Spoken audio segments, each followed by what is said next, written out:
ব্যবসা বাণিজ্যের বিশ্লেষণ নিয়ে ডিবিসি নিউজের নিয়মিত আয়োজন ইসলামী ব্যাংক টালি খাতায় স্বাগত জানাচ্ছি আমি হিমাদ্রি রাহা।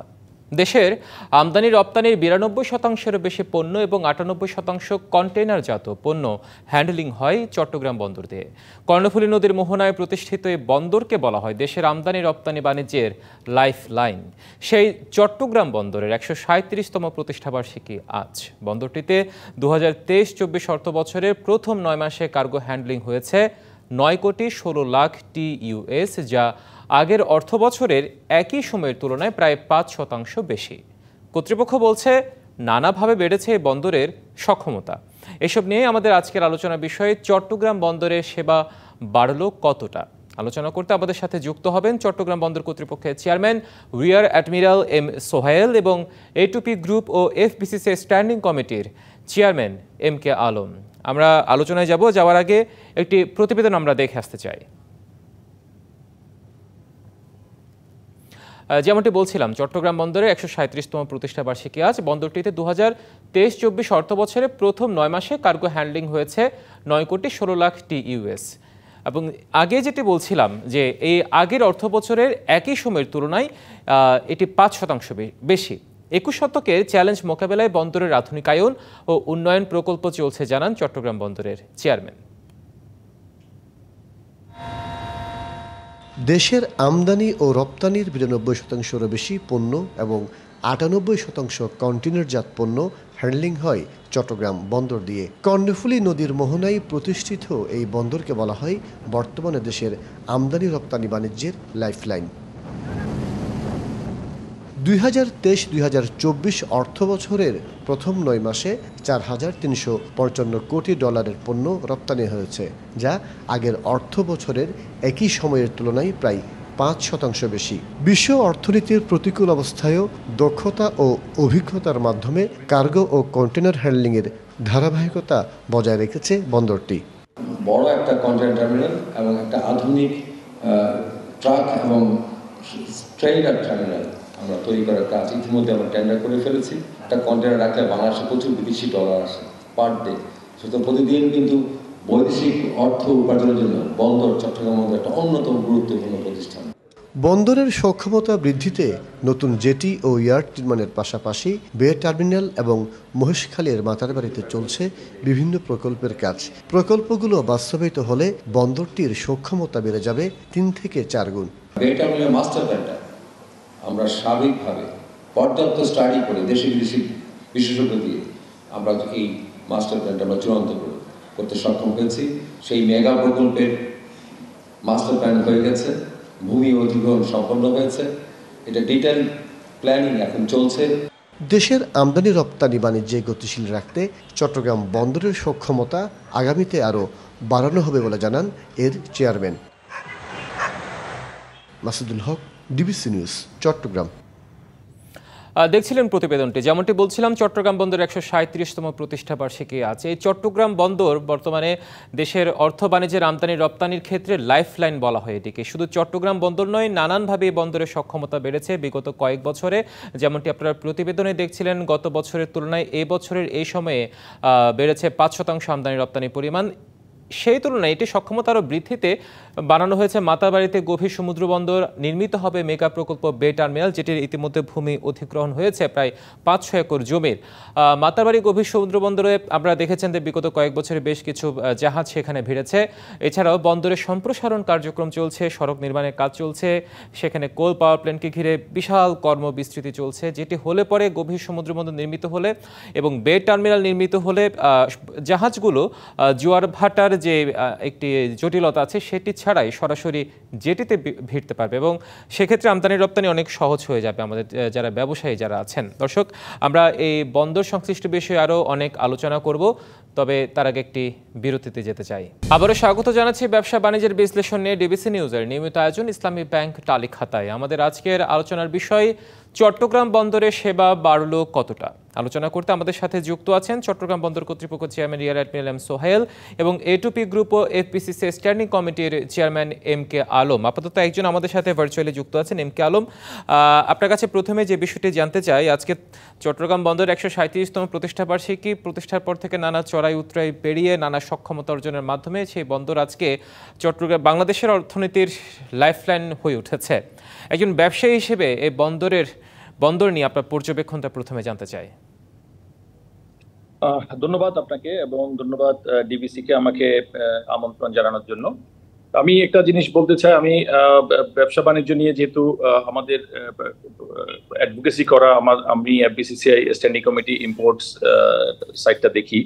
এখানে অনেক সুখও বড় আছে, সুখের বিষয় আছে, অসুখের বিষয় আছে, মানে এটা কি বলবো, এটাকে আনকমফোর্টেবিলিটির কিছু জায়গাও আছে। আমাদের যেরকম তড়িৎ ওয়ান স্টপ সলিউশনের মতো কিছু বিষয় আসছে, আবার কিছুটা ভোগান্তিরও বিষয় আছে। সেটার মধ্যে আমি এটা বলতে চাই, বন্দর কর্তৃপক্ষ রিলেটেড হচ্ছে আপনার কাস্টমসের সাথে রিলেটেড এটার কারণ কাস্টমসের ইম্পোর্ট সেকশনের বিষয়টাই কিন্তু বন্দর কর্তৃপক্ষ থেকে আপনার এই কন্টেনার হ্যান্ডেলিং থেকে শুরু করে আপনার এই যে আপনার শিপিং এর যে বিষয়টা পুরোটা বন্দর কর্তৃপক্ষ দেখে। এখানে কয়েকটা বিষয় বলতে হয় যে কাস্টমসকে এখানে সাথে আনতেই হয়। আমাদের একটা জিনিস বোঝার চেষ্টা করেন, আমরা যদি যে মালটা ইম্পোর্ট করার পরে আমাদের 3 ডেজের ভিতরে কিন্তু আমাদের মালটাকে ক্লিয়ারেন্স করতে হয়, আদারওয়াইজ আমাদের পোর্ট শিপিং চার্জগুলা আমাদের অনেক মাত্রায় বেড়ে যায়। এখন আপনি আমাকে বলতে পারেন 3 দিনের ভিতরে কেন করা যাচ্ছে না বা কেন এই জিনিসটা হয় না। এটার মূল একটা কারণ হচ্ছে যে কাস্টমস থেকে অল পেপার গুলা যখন রেডি হয়ে আসে, ডিউটি বলেন, ডিউটি নন ডিউটি যেগুলাই যেভাবে হোক, পেপারসটা 3 দিনের ভিতরে এরকম কুইকলি আসার মতো সুযোগ সক্ষমতা এখনো আমাদের তৈরি হয়নি। ঠিক আছে, ওই সক্ষমতা তৈরি না হওয়ার কারণে আমরা 3 দিনের ভিতরে মালটা বের করতে পারি না, বরং এটা অনেকটা 7 দিন 10 দিন হয়ে যায়। আর এর মধ্যে যেই প্রোডাক্টগুলা আমাদের আননেসেসারি যে জিনিসগুলা আমাদের আছে, যেগুলাকে মনে করেন তেজস্ক্রিয়তার জন্য বলতে পারেন বা আদার রুলস এন্ড রেগুলেশনের IPOর আন্ডারে যে প্রোডাক্টগুলো আছে, এগুলা টেস্টিং মেথড পরীক্ষা করে পাস করে এসে দেন মালটা ক্লিয়ারিং করতে হয় বন্দর থেকে। এটার জন্য আমাদের কিছুটা জটিলতার বিষয় আছে। এগুলাকে আননেসেসারি কিছু আমাদের যে ইয়াটা আছে, এই টেস্টিং এর বিষয় আছে। যেমন ধরেন আমি আপনাকে একটা স্পেসিফিক দিয়ে বলতে পারি, যে কোনো ফুড আইটেম, এটা পেরিশেবল হোক নন পেরিশেবল হোক, এটাকে তেজস্ক্রিয়তা পরীক্ষা করা বাধ্যতামূলক আছে। ওয়ার্ল্ডের কোনো জায়গায় নাই তেজস্ক্রিয়তা পরীক্ষা করার মতো। জাপান হিরোশিমা নাগাসাকিতে আপনার হওয়ার পরে জাপান একসময় এই জিনিসটা করতো। জাপানের ইভেন ওয়ার্ল্ডের অন্যান্য জায়গার তুলনায়ও জাপানের ফুড অনেকটা সেফটি ফুড বলে আমরা বিবেচিত করি ওয়ার্ল্ড ওয়াইড।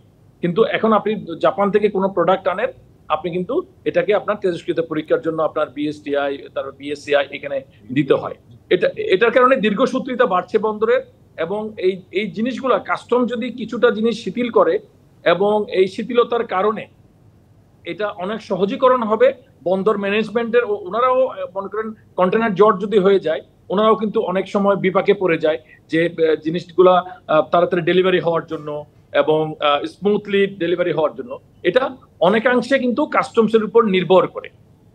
অর্থাৎ নিঃসন্দেহে সক্ষমতা বেড়েছে বহুগুণ, কিন্তু সক্ষমতা বাড়লো যে জটিলতাগুলো, কারিগরি বেশ কিছু জটিলতা রয়ে গেছে, সেই জটিলতাগুলো নিরসনে আপনার কি মতামত থাকতে পারে? আমার মতামত থাকতে পারে এটাকে আগে ফাইন্ড আউট করা হোক, কোন প্রোডাক্টগুলো আমি ইয়ার মাধ্যমে টেস্টের মাধ্যমে আমি পাস করব, কোন জিনিসটা আননেসেসারিলি আমার টেস্ট করা দরকার বা দরকার না। আপনাকে আমি একটা প্রোডাক্ট মানে এক্সাম্পল দিতে পারি। মনে করেন আমি একজন ইম্পোর্টার, আমি XYZ, এই ইম্পোর্টাররা একই দেশ থেকে একই প্রোডাক্ট বারবার আমি ইম্পোর্ট করছি, তাহলে আমাকে প্রতিবারেই কি আমার টেস্ট করার দরকার আছে? একই প্রোডাক্ট একই হ্যাঁ, আপনি র্যান্ডমলি একবার দুইবার চেক করেন, তাহলে আপনি একটা এই যে অর্থাৎ সেই দীর্ঘসূত্রতাগুলো নিশ্চয়ই অবসান হওয়া উচিত। আপনি থাকুন আমাদের সাথে এই মুহূর্তে যুক্ত হয়েছেন চট্টগ্রাম বন্দর কর্তৃপক্ষের chairman rear admiral M Sohel. আপনাকে স্বাগত আমাদের আজকের টালি খাতায়। জি, আপনাকে ধন্যবাদ। প্রথমে আপনাকে শুভেচ্ছা জানাচ্ছি। চট্টগ্রাম বন্দরের 137তম প্রতিষ্ঠা বার্ষিকী আজ। নানা চড়াই উতরাই পেরিয়ে চট্টগ্রাম বন্দর আজকে নানাভাবে নানান সক্ষমতা অর্জন করেছে। আপনারা যেটা বলেছেন সেটা হচ্ছে, শুরুতে যদি জানতে চাই কোন কোন খাতে কি কি সক্ষমতা অর্জন করবে, একটা গ্ল্যান্স যদি আপনাকে বলতে বলি। ধন্যবাদ আপনাকে। আজকে আমাদের 137তম প্রতিষ্ঠা বার্ষিকী। এটা আপনার প্রাতিষ্ঠানিকভাবে আমাদের বয়স 137 ইয়ার্স, বাট অপ্রাতিষ্ঠানিকভাবে আমাদের বয়স প্রায় 2500 বছর। আমরা 2500 বছর ধরে চট্টগ্রাম বন্দরের ইতিহাস খুঁজে পাই, যেখানে চট্টগ্রাম বন্দর এই অঞ্চলের জন্য এবং বিশ্বের বেশ অনেকগুলো দেশের জন্য কাজ করে যাচ্ছে। আপনারা জেনে খুশি হবেন যে চট্টগ্রাম বন্দর এক সময় ছোট্ট একটা বন্দর ছিল, সেই বন্দরটা এখন অনেক বড় একটা বন্দরে পরিণত হয়েছে। আমরা এখন বিশ্বের প্রায় 3 বিলিয়ন জনবলকে আমরা আমাদের বন্দর থেকে সার্ভিস দিয়ে থাকি। 32টা দেশ সরাসরি আমাদের, বিশ্বের প্রায় 106টা বন্দরের সাথে আমরা সরাসরি সম্পৃক্ত আছি। আর পাশাপাশি আমরা বলতে চাই যে এই দক্ষিণ এশিয়া ব্যস্ততম একটা বন্দর। বাংলাদেশের প্রায় 95% আমদানি রপ্তানি আমাদের বন্দর দিয়ে হচ্ছে।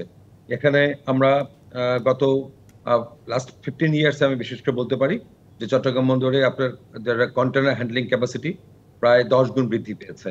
পাশাপাশি আমরা নতুন নতুন টার্মিনাল করেছি, নতুন নতুন ইয়ার্ড করেছি, এবং আমাদের এই বন্দরে আধুনিক যন্ত্রপাতি, অনেক ধরনের ইকুইপমেন্ট সংযোজিত হয়েছে।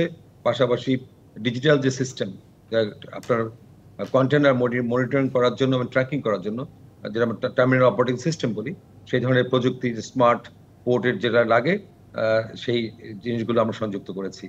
আর এর পাশাপাশি আমাদের ব্যাপক ডেভেলপমেন্টের কাজ আমরা হাতে নিয়েছি।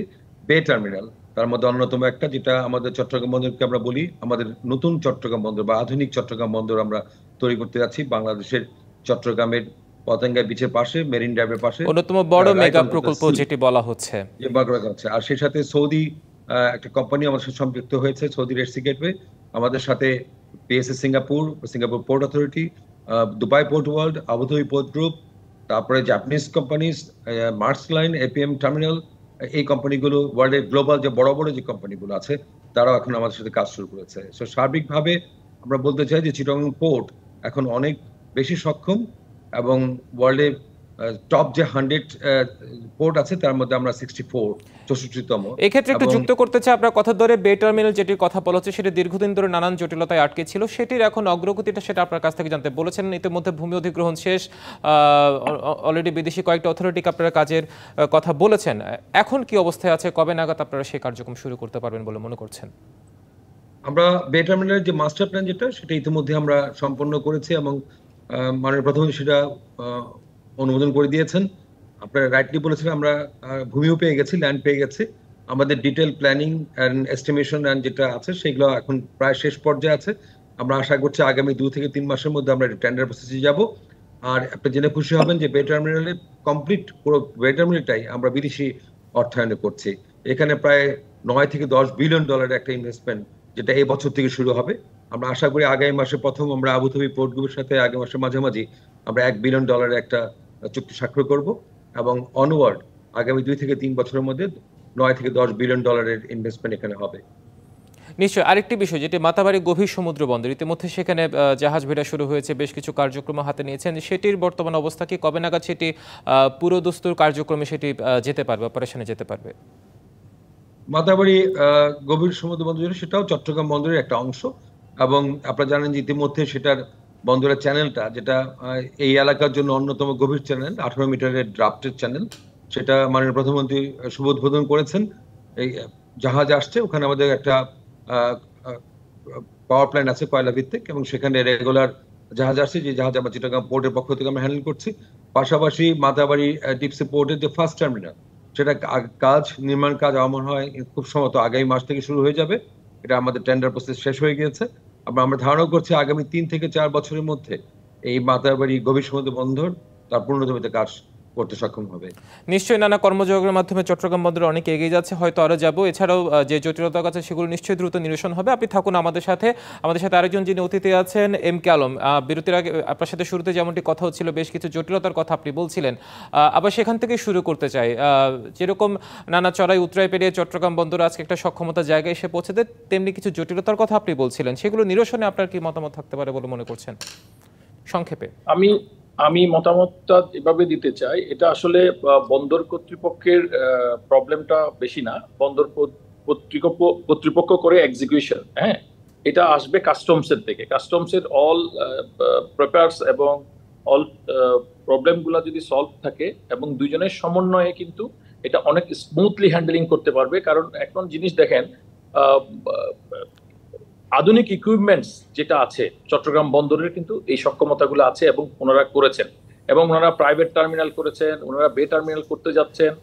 এবং আপনার এই যে বন্দরের জন্য আপনার গভীর সমুদ্র বন্দর, এই যে চট্টগ্রাম বন্দরকে আরো নাব্যতা যেন হয়, এই সহজীকরণ হয়, জাহাজগুলো যেন কোনো বাধাগ্রস্ত না হয়, এই জিনিসগুলো কাজগুলো ওনারা পর্যায়ক্রমে করছে। নিশ্চয়ই কর্তৃপক্ষগুলোতে আরো একটু মনোযোগী হবেন। আপনাদের দুজনকে, এম কে আলম এবং রিয়ার অ্যাডমিরাল এম সোহেল, আপনাদেরকে অসংখ্য ধন্যবাদ আজকে আমাদের টালিখাতে এসে আপনাদের মূল্যবান সময় আমাদেরকে দেওয়ার জন্য। দর্শক, ব্যবসা বাণিজ্যের বিশ্লেষণে ডিবিসি নিউজের নিয়মিত আয়োজন ইসলামী ব্যাংক টালিখাতে যে পর্যন্ত সঙ্গে থাকুন।